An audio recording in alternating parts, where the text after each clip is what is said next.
Okay. All right. Now in front of you, you have a list of some of the things that we all do on probably a daily basis. You'll see things like reading text messages, shopping online, sending emails, video chat.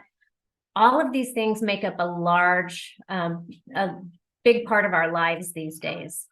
So I want you to look at these 8 different things on the screen, and in the chat, type how many of these you actually do or use in a day, in a typical day.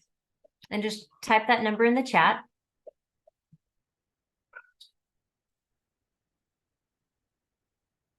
And then I want you to think about this same list of 8 different types of activities and think about the individual with IDD in your life, the person that you're here representing, or if it's you yourself.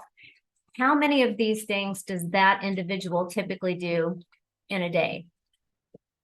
And type that number in the chat.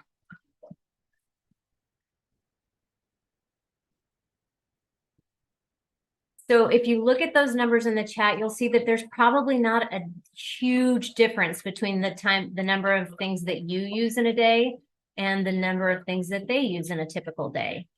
And that just shows you that, especially during COVID, we all depended on things like this. And each of these things is really a type of remote supports, because these are applications or other things that are supporting you from a remote location.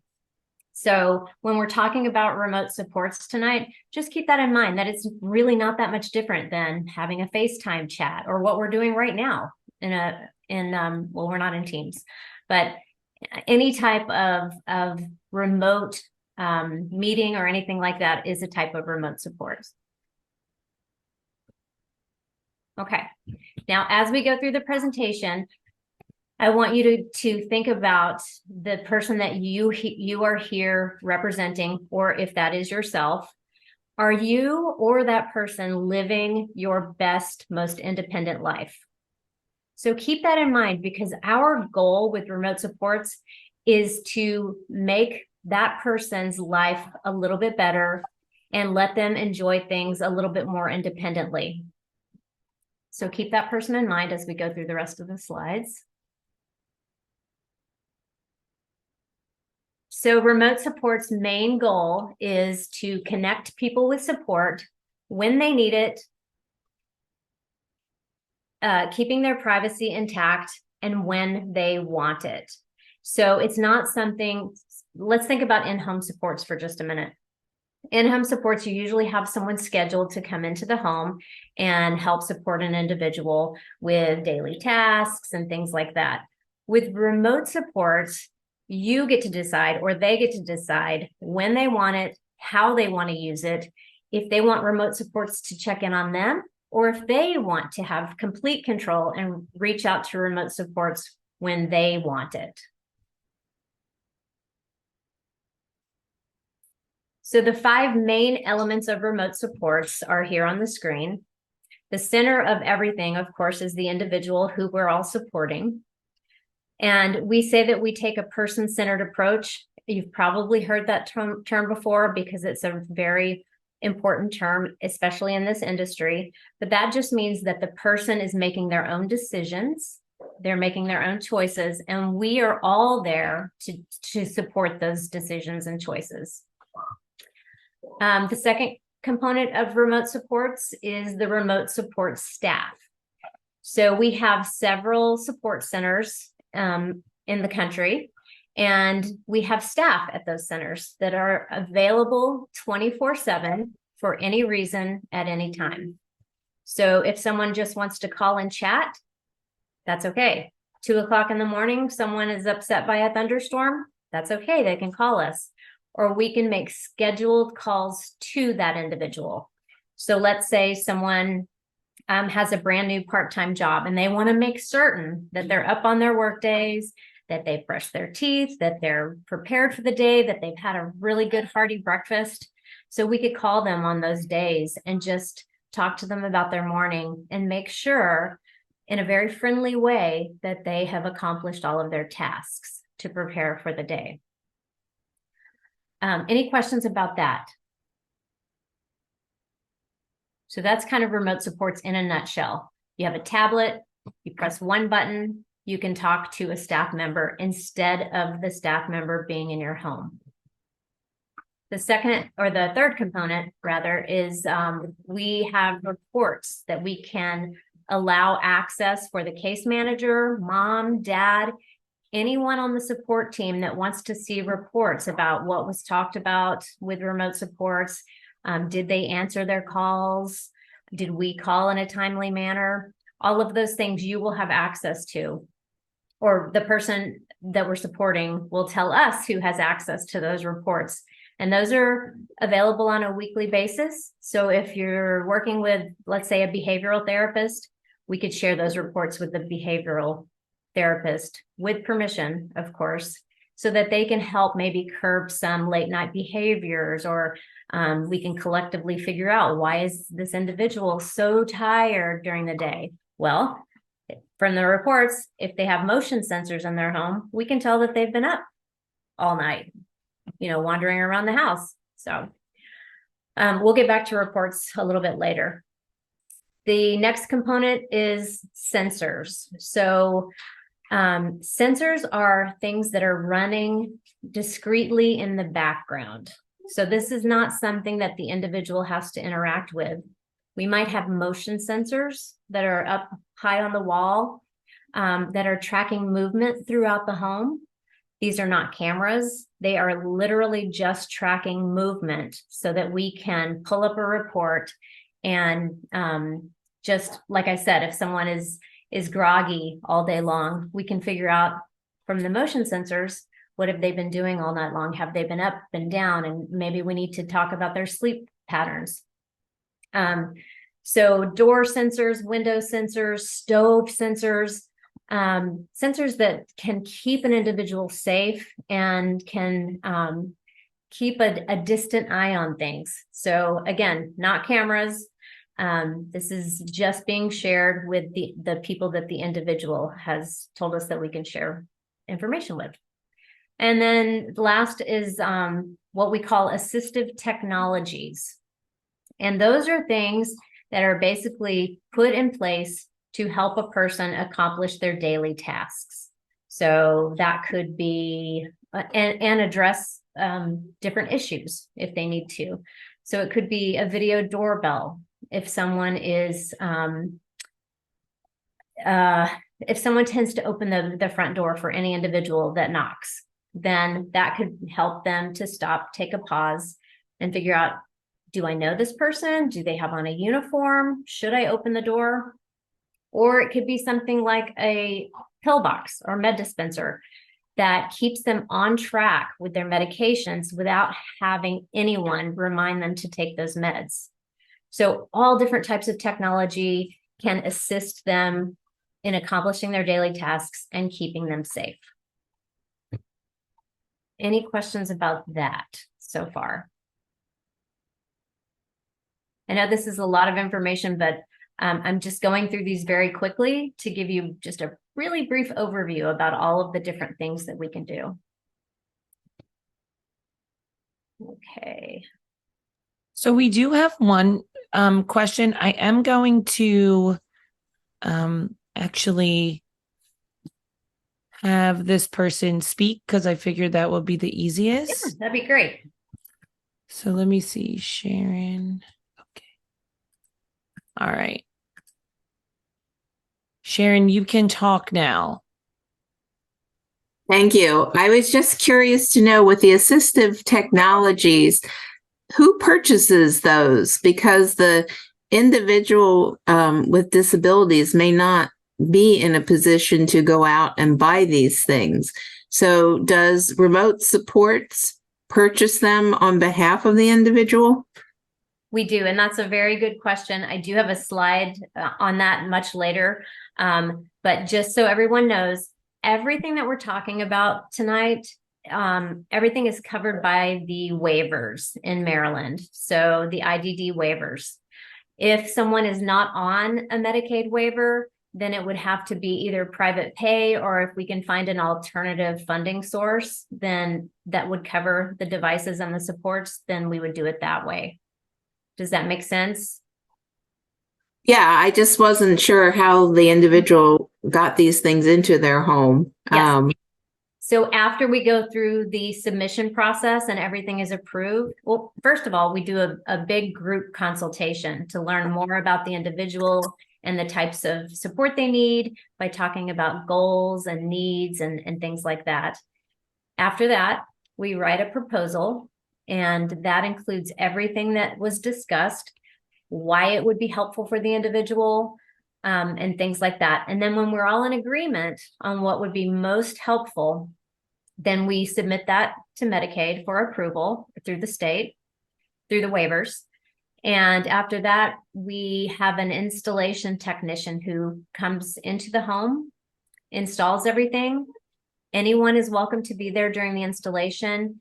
The installer also trains everyone on all of the devices and supports, leaves behind information, so in case they have questions afterwards. And then we have a 24/7 tech line. So everyone that wants to know how things work is involved in that process. We also cover all devices. If they're broken, lost, or stolen, we replace everything. And all of that is included in our services. So it's not, we don't charge installation fees and repair or maintenance fees. It's all covered under the waivers. Did that help answer your question? Yes, thank you. Absolutely. Thank you for asking that. And we do have another question. Sure. So one of the questions is, how does a video doorbell work? And does it send a phone alert to a caregiver? Another good question. So any of our sensors would send a text alert either to the individual to remind them, let's say to turn off the stove, or to a support person, or to a family member. So someone in their support circle. When we have our big group consultation, that is when we determine, okay, who is going to receive these alerts? So specifically with a video doorbell, the individual might have the video doorbell application on their phone if they have a cell phone, or they could have that on our tablet, the remote supports tablet. Or that same video doorbell app could be placed on mom's phone, dad's phone, anybody in their support circle, so that when someone does come to the door and it is motion sensing, everyone that has that app and has that access can see the front door and communicate with whomever's at the door. Thank you. Absolutely. Any other questions before we keep going? No. Okay. And you will see a little bit more of the technology in just a minute, so that may be helpful. Okay, so as we said, the person is the center of our universe, just like they are the center of your universe. We develop individualized solutions for every single person. What that means is we don't have boxes for different solutions that we ship to the home and have someone there expected to install everything. It is all very personal, very individualized. We are supportive rather than directive. So when that individual calls into remote supports, their information immediately pops up onto the remote support staff's computer. They know everything about that individual. What are their likes, their dislikes? What do they like to talk about? What types of things can help calm them if they're distressed? If they're allergic to bees, anything like that pops up on the computer screen, plus any communication we've had. So they could say, hey, how was the baseball game last weekend? It's that personal. If we are making, let's say, a phone call to remind someone to take their meds, we don't call them and say, hey, Kashala, did you take your meds this morning? It's more of a conversation with a friend or a peer than it is us being directive and calling them to tell them what to do. So please keep that in mind. Our company is very proud of our remote support center and our staff, because they develop these beautiful relationships with our individuals. Being person-centered also means that we are helping them and wanting them to take that next step toward independence, whatever that looks like. They may be coming from a place where they've had 24/7 supports, and we may just offer them or support them with remote supports for a couple of hours a day initially, so that they get used to being home alone for those 2 hours, but still having someone that they can connect with. And then I've already talked about the staff being available 24/7. All right. Oops. Okay. We do have one question. Sure. Usually I wait for questions in the end, but I think this is really helpful to have the question. So how do you conduct your initial assessment to know who could benefit from remote supports? So after this presentation, and you know a little bit more about remote supports, we want you to know that your case managers, your support brokers, if you're self-directed, all of those people have been hearing about remote supports for about a year now. So they should know a little bit about remote supports. And our job is really to educate everyone in the state about remote supports, so that if you talk to your case manager about remote supports, they already know how to add that to the ISP, the individual support plan. They already know it's written into the waivers. So it already has a billing code and all of those things. All you have to do is start the conversation with them. We're also educating them so that when they see someone who's a great candidate for remote supports, they would reach out to that individual. So did that answer that question? Yeah, that was great. Thank you. Okay. It should be common knowledge is what I'm trying to say. Go ahead, Kashala, were you going to say something? Yeah, if I could just add, it's also, so during these initial assessments, and again, we like to involve everyone. We listen to what the individual wants and what they need and what the goals are. And based on the wants, the needs, and that individual's goals is how we can kind of determine if remote support would be beneficial for that individual. So it really is the individual, it's driven by the individual and the support circle. Thank you, Kashala. All right. So next, challenges. So one of the main challenges that we're seeing across the country is that we cannot, or not we, but the in-home supports companies can't find staff. They can't find staff to fill shifts. They're having to help fewer people in their homes. And there's a lot of things that contribute to that, of course.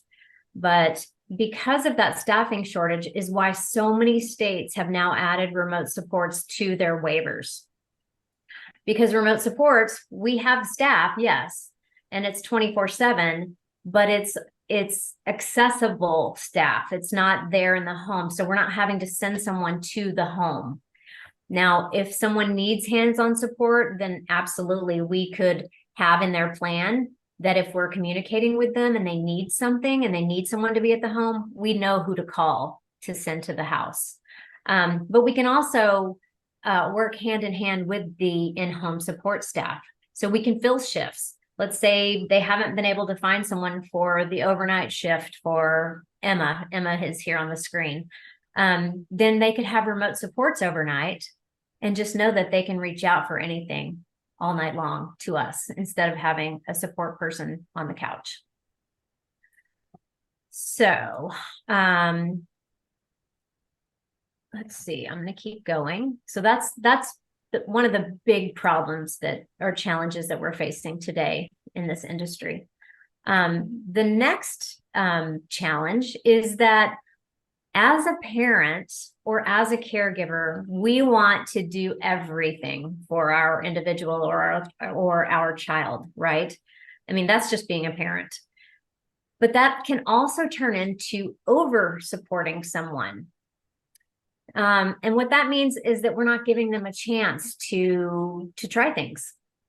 So with remote supports, you're kind of stepping back a little bit, giving them a little bit of control so they can control their own environment. They're learning to do more things on their own. They're making more of their own decisions.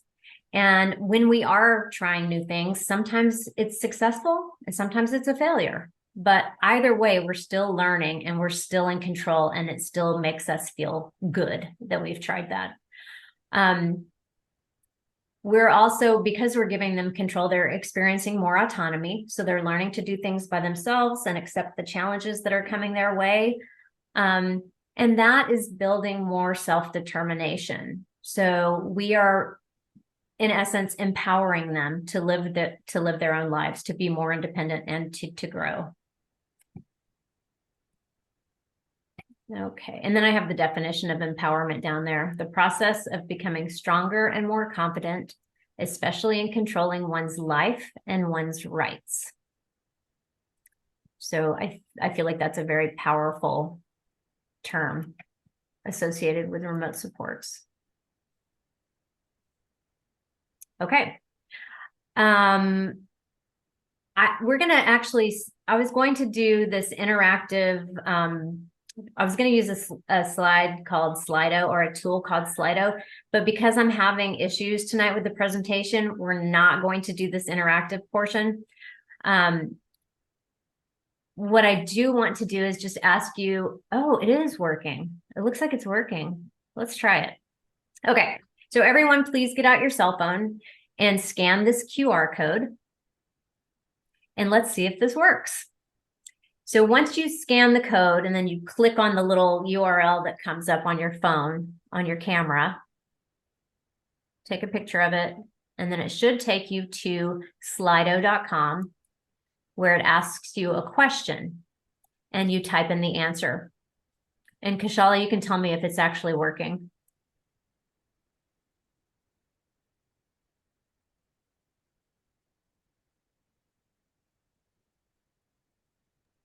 I can see it on. Oh, It perfect. is. Yeah. It's working. Yay. Okay. So name something that makes you feel happy each day. And those are some of our answers that are coming in. It looks a little funky on my slide, but it's working. So love and support, walking with my dog, my kids, family, all of those things. Imagine if you didn't have those things in your life, those things that make you feel happy every single day. So when we are building a support plan and helping you help an individual become more independent, we have to really take into consideration the things that make them feel happy every day. Maybe, if you ask them, what makes you feel happy today or every day, they could answer that question in a way that you have never heard the answer. Maybe it's just to get outside, to go walk to the garden, to go to 7-Eleven up the street, or it could be as simple as just playing my video games and things like that. So we all have to take those very important small things into consideration when we're building someone's remote supports plan, to ensure that they're getting plenty of time to do those things that make them happy. So thank you for participating in that. And let's go to the next slide. Okay. So this slide shows you some of the different types of support that we can offer an individual. Now, I don't want you to get stuck on these types of support, because we can do all kinds of things, but this just gives you an idea of some of the things that we can do.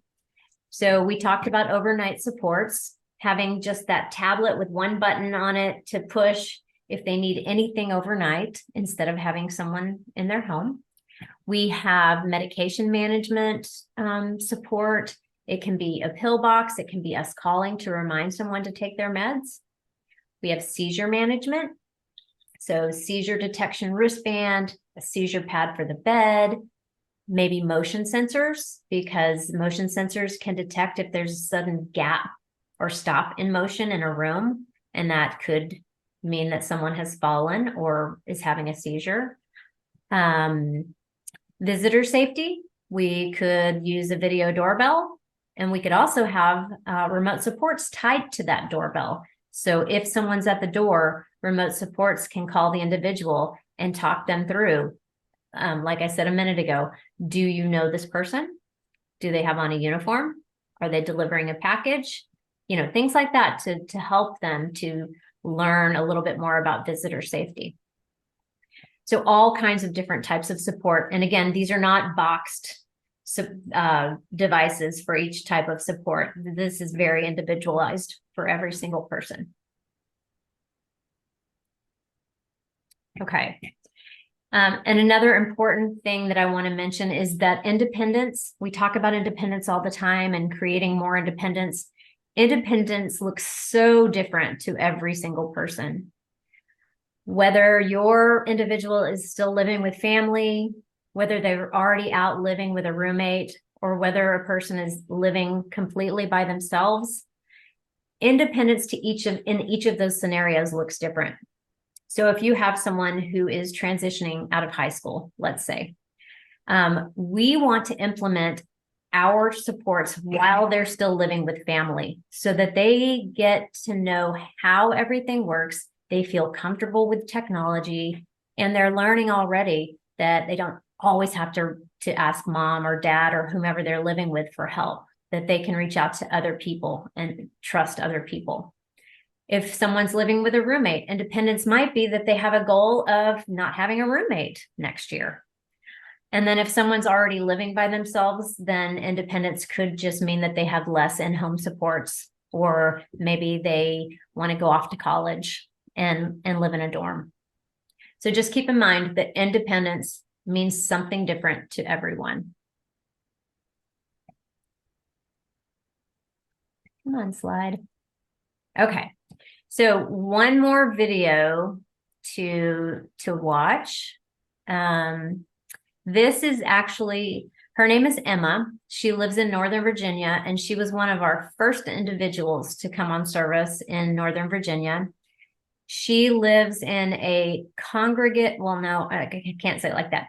She lives in an apartment with a roommate, but it is an apartment complex where this organization has secured about 8 to 10 apartments that are all near each other, and they share activities. So they all live close by in these beautiful brand new apartment buildings in Northern Virginia, and they have activities every single day for the individuals with IDD, and anybody else in the apartment communities can also join. So it's very inclusive.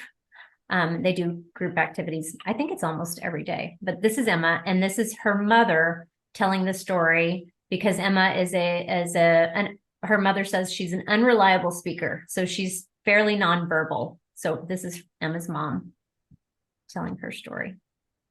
Where's my mouse? Okay.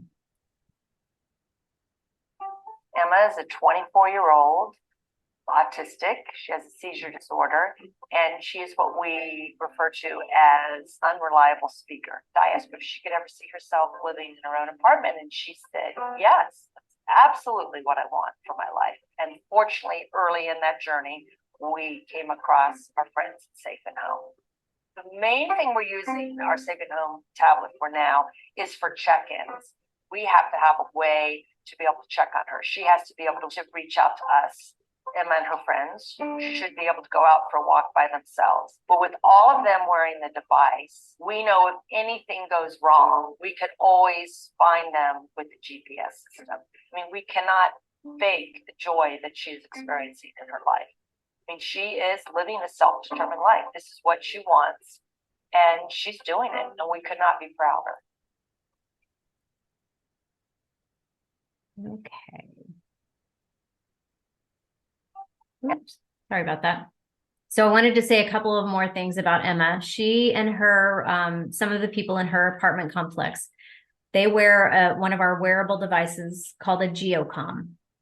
And that is a cellular device. So you can call them on that device and your voice automatically comes through. So they don't have to answer. It also has GPS tracking. So you can text the device and you'll get back a link to Google Maps and know exactly where they are. So it has multiple features to keep someone safe. For someone who doesn't necessarily use a cell phone or answer their cell phone, this device, they don't have to answer. Your voice is pushed to them, so they have no choice but to answer. what else was I going to say about Emma? Emma uses motion sensors also because she was one of the people that, first of all, she has seizures. So they wanted to keep an eye on that. But also, she was tired during the day. So through the sensors, her mom was able to see that Emma was getting up 20 plus times a night. And they worked with a behavioral therapist on, bedtime routines and things like that to help her stay asleep. So just wanted to mention that. This slide, I'm not going to say too much about this because I don't want to take up a lot of time, but just know that Safe and Home has discovered, a lot of people have discovered that focusing on whole health instead of just someone's physical health makes them happier, healthier, live longer, and things like that. So instead of just focusing on someone's physical needs, we take into consideration during our onboarding process, what is their environment like? Do they live in an area where they can walk to school or walk to the store? Do they have healthy food choices available to them? Do they need help with affordable housing? Do they have access to all of the basic needs, water, heat, air conditioning, and things like that? And when you think about the whole person instead of just their physical abilities or disabilities, then you can help them reach their goals. So we have ways that we can work with other community resources, and we can build things into their plan to help them reach goals and live a safer life, healthier life. Okay, so in just a minute, we are going to build a plan, a support plan together and talk about someone who one of you is going to volunteer a person that we can talk about. You don't have to use their name, and talk about the scenario and their goals and how we might be able to support that person. Just very quickly, here's an example. This individual's name is Jack. He wants to ensure that he gets safely to and from work, and he'd like to increase his sleep at night. He lives with a roommate. He recently moved out of his parents' home, and he loves his new job and wants to keep it.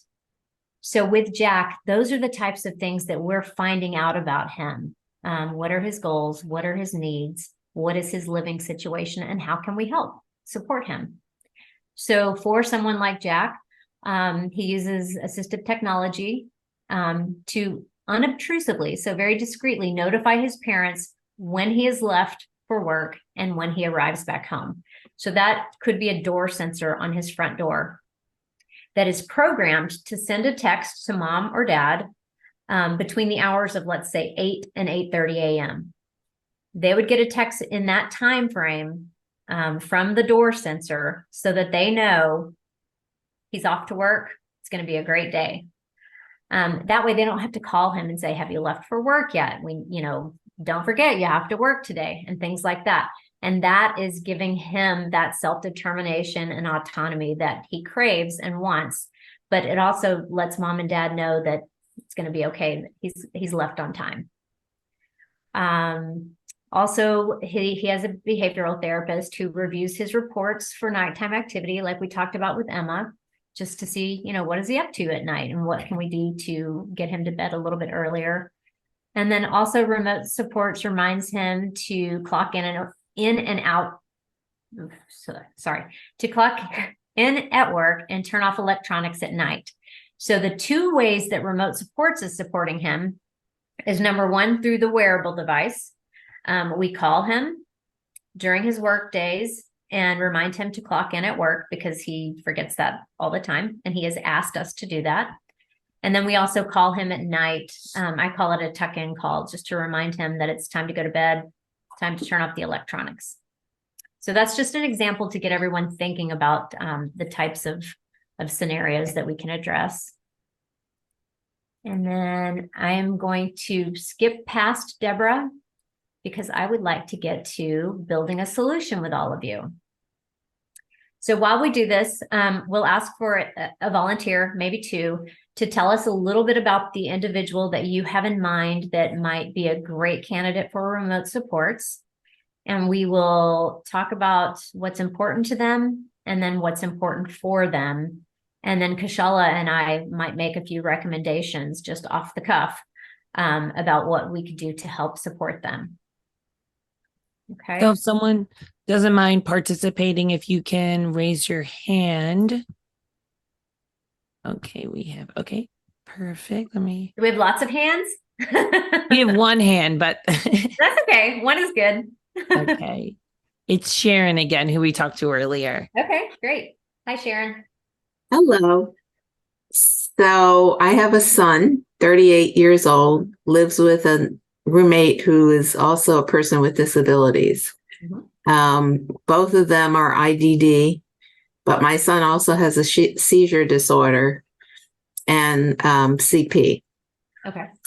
So he's been living on his own, gosh, about 20 years now. Oh, wow. Okay. That's great. No, not 20, about 18 years. And it's been a learning experience. He has disappeared. He has taken the bus somewhere and then not known how to get back. And I had to get Montgomery County Police to go look for him. He has taken Metro to all kinds of places in the DC metropolitan area, some of which are not necessarily the safest. So he thinks he has a lot more ability than he does, in fact, in terms of he's mobile, but he doesn't necessarily recognize danger. Or if I go out taking this bus, how am I going to get back? Kind of thing. Okay. He has personal supports 25 hours a week. And there are a couple things that he is unable to do, notwithstanding the personal supports. For example, he said to me today that his tub mat is ripped. And he has an Alexa, and he has his own Amazon account, and he has his own credit card on his own earnings. So, and we have gone over the fact that he just can tell Alexa, order me a tub mat. Okay. But he lacks the courage of his convictions to do that. Okay. And turns to me to get him a tub mat. Or in another example, he needed more underwear. And he called me and said he needed underwear. And I said, well, you have your personal support person and you have a credit card. So go to Target and buy underwear. But once again, he doesn't have I don't know if it's the knowledge or the confidence to do that, to make that request. He can make the request of me, but he's afraid to make the request of his direct support person. Gotcha. Okay. And he's always on time for work. That's not a problem. And he gets himself up and he gets himself dressed and makes his lunch and gets out the door. What he can't do or hasn't figured out how to do is what happens if there's an emergency situation and work closes early. That's happened, and he has not left the facility. The facility gets locked up and he gets stuck. Okay. So he needs a support that, sort of follows along with snow emergency or other emergencies and alerts him that the building is closing or, the government is closing or whatever. So, but I don't know if that's the kind of thing that the kind of supports that you guys provide. Okay. Because a lot of it, I think, is training. Kashala, so that no one has to hear my voice all night, do you want to take this, to answer these?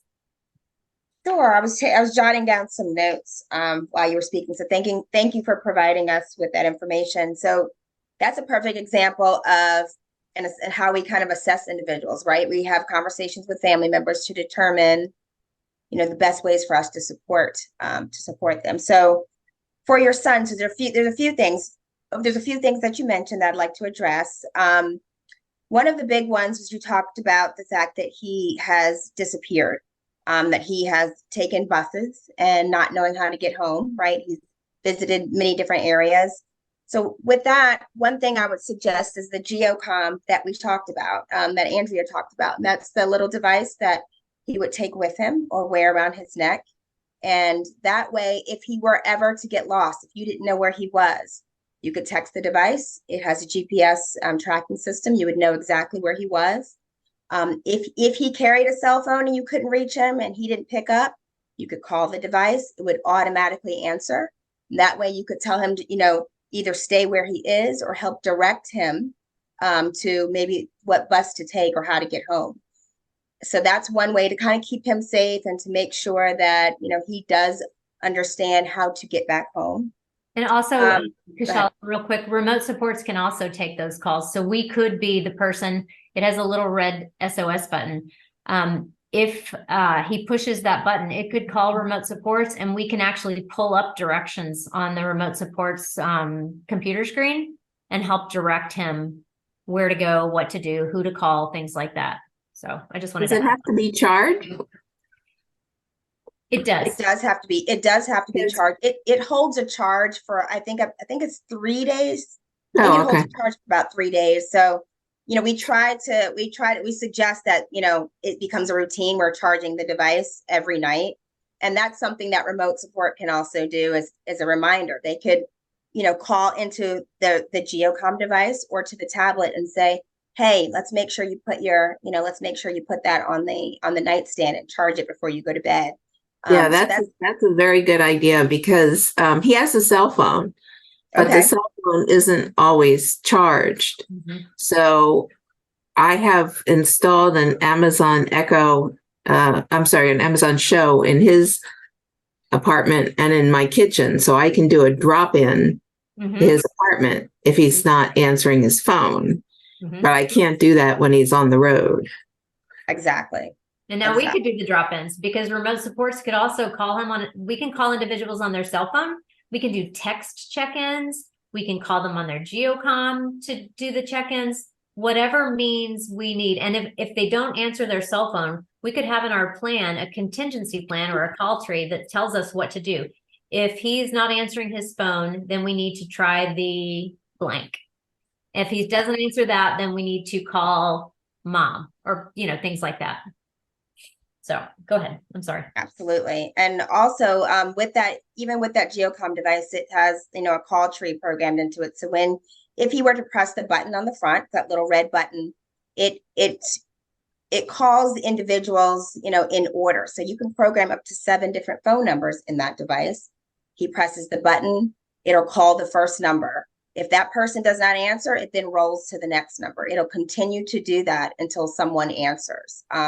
So we can have remote support be on the GeoCom as the first call, or they could be the third or fourth call. It could go through family members first. So it's just something, just another way to keep him safe and make sure that he always has access to someone, right? For safety. You also mentioned that he has a seizure disorder, and depending upon the type of disorder, seizures he has, are they convulsive seizures? They're grand mal seizures. Okay. So we have things like seizure wristbands, that he could wear, that would send an alert. If he was having a seizure, it would send an alert to the care circle. It could also send an alert to our remote support staff. And if the seizure has been detected, we would either call him or we could call a family member to let someone know that he is actively having a seizure. And that seizure wristband also develops reports. So that's something that can be accessed. So you could see how often he's having seizures, and that's something that could be taken back to his neurologist to, and just in case medication needs to be changed or something like that. We have seizure bed mats as well that could be placed underneath his bed if he has seizures, at night. I'm just kind of looking through my notes and what else you mentioned. Oh, And I just want to remind, we have about like a minute left before we have to end. Yeah. Okay. So, because this is great. I mean, but I just wanted to be respectful of everyone's time. Yep. Okay. Absolutely. The last thing about him is that with remote supports, we could call him and say, go down a list like to see, do you need help ordering anything? Is everything working properly in the home? Right. And things like that. Yeah. To get remote supports as part of my Medicaid waiver program, do I have to give up the in-home support? Absolutely not. So we can work with in-home supports as long as someone's not getting 24/7 supports, then remote supports is applicable and available. We are part of the community pathways waiver, either the traditional waiver or self-directed, either one. And then we also have partnerships with different in-home companies, in-home agencies. So we are currently the only remote supports company in Maryland. So let me get to our contact page before we run out of time. Kashala's number is not up here, but if you reach out to me, then I can put you in contact with either Beth or Kashala for more information, or you can go to our website, safeandhome.com.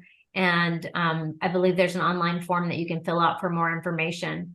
So please feel free to reach out to us, phone, text, email, anything that you prefer. And we are happy to help you walk you through this process and just have a conversation. We can do a little brainstorming session on the phone just to see if this is something that would be helpful. One last question. Thank you. Oh, we don't, sorry, it's 7:59. If we can just, because I have a little closing. Do you mind? I can give you the contact information. Yeah, I can call later. Thank you. Of course. All right.